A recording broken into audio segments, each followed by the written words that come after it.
So in this video, we're going to look at tuning, in particular tuning bass loops and kicks and snares and toms and those kind of things. And for some people out there, like, you might struggle with tuning by ear. Even though I've played guitar since a young kid, it was something that I always struggled with. I always had to use a guitar tuner.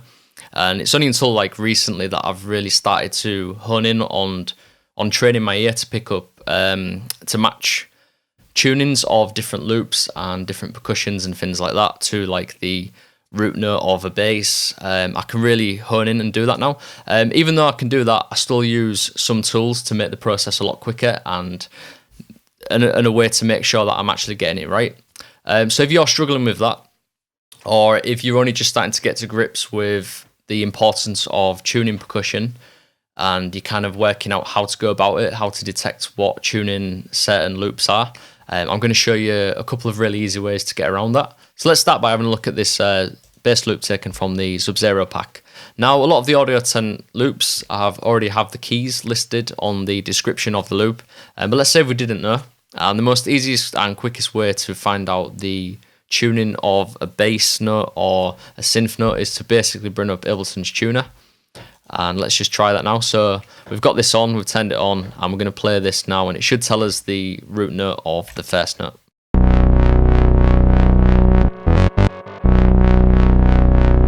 So yep, now I know that this bass is in the key of B, and that now allows me to go ahead and tune this clip if I need to by using the transpose, and I can obviously change that to complex as well, so I'm not going to get any artifacts.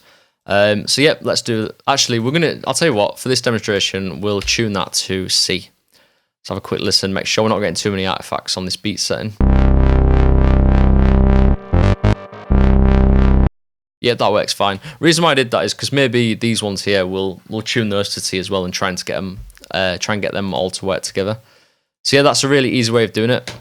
Now, sometimes it's not as easy as that. So if you've got like a kick or a tom, or for instance like a snare, which I'm going to show you in a second, the note might be really short and you might not be able to pick up the fundamental note of the percussive sound using the tuner. So there's a trick that I really like to use that works for me quite often, which is to just bring up FabFilter Pro-Q2. You can use any EQ, but this is like the most easiest one to use for this purpose. And in the bottom here, you've got this little keyboard symbol. If you switch that on, it will then tell you the note of the frequency. So as you run it across here, it'll tell you the note. And another little tip that I like to use is to always put the resolution to maximum when doing this. It just makes it a lot easier to see which frequency is kind of peaking for the fundamental. And I usually tend to speed up as well. Obviously, don't do it all the time on every single EQ on the mix because it actually uses more CPU processing. So what we're going to do is we're going to play this kick now. And straight away you can see the fundamental frequency there. And we're going to hover over it and try and work out what note the kick is in. So yep, now I know that it should, well I think it is the key of A. So we know that the kick's in key of A. And what we can do now is we're going to tune this to C as well. So from here we could go, let me just look on my keyboard. 3 steps, so we could go 3 steps up. Don't particularly like the sound of that because it's a little bit too high. So what we can do, another trick that I like to do is to use like sevenths. So a seventh of C would be G. Is that correct one? Yep, that's correct. So instead of going up 7, we can go down 5 from this 3, which is the C. So we go 1, 2, 3, 4, 5. So it's -2. I'll tell you what, we'll just change this transient preservation to that one. Yep, so we've now tuned both of these to C, but the kick is actually G. So yeah, if the Ableton tuner is not working for you and it's kind of kicking off a little bit, it's moving around because it can't detect it, then obviously just use this way of doing it. So we're going to use that again on this snare here.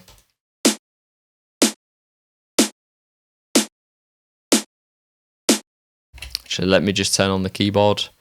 And again, yep, that's all set up. Also, again, you can do that thing where you hover the mouse over and it freezes it, which makes it a little bit easier.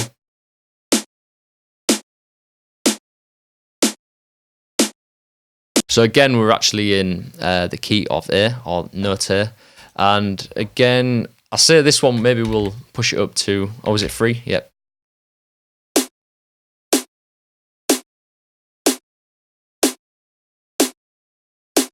Yep, so now that's in C. So yeah, that's now in C. So we've now got a snare that is in the key of C. Let's just see these work together, actually.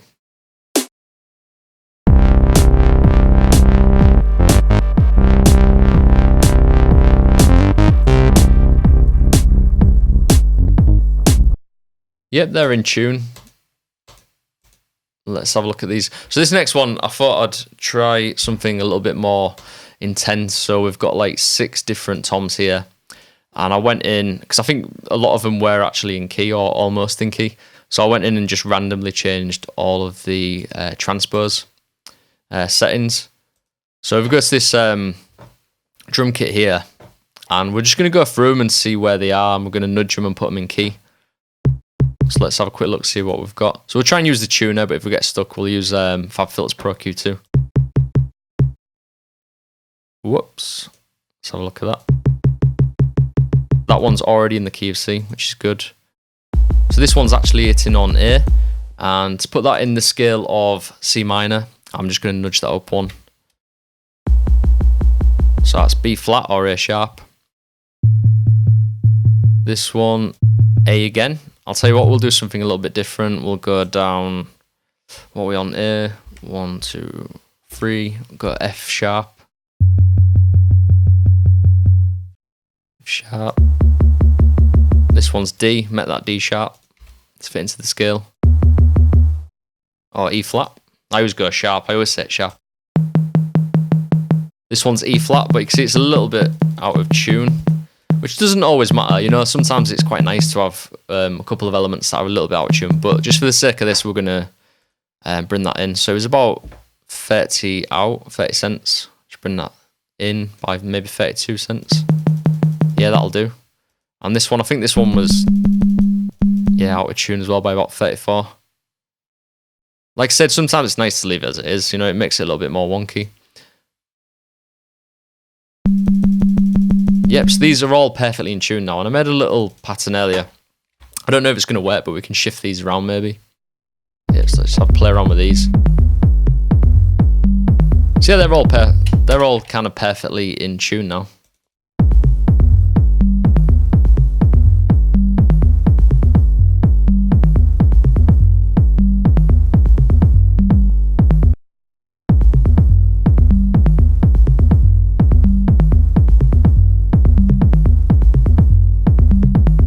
So there you go, we've just taken a bunch of toms that were completely out of tune, but quite quickly we've stuck them all in tune. And obviously on these, you can go in and change them. So for instance, this one was C. So you just write the notes down, you know, what note you've set it to. And then when you come into this grid here, it gives you more insight and control over what notes they are. And why that's really good is if you want that to then be a bass line, you can then see what notes you'd like it to hit. So if you come up with a bass line on a synthesizer, then translate it to the toms. This is like a really good way of doing it. So there you go, there's a really easy and quick techniques there to get to grips with tuning elements within your track and loops and samples and things like that. Next, I'd like to know if you've got any quicker ways of doing this. Is there any go-to ways that you like to employ to tune all your samples and stuff? Or do you do it by ear? Or do you just not bother at all and take that kind of experimental techno route where you just kind of leave things as they are? And mix by frequencies, not by actual tuning. I mean, if you're making quite melodic music, then this is really quite important, I think. But if you're making experimental techno, electro type stuff, then you can kind of get away with it. Just leaving things as they are, leaving them a bit detuned and wonky and things like that. So yeah, let us know your thoughts and how you go about this, and I look forward to checking those out. Thank you very much.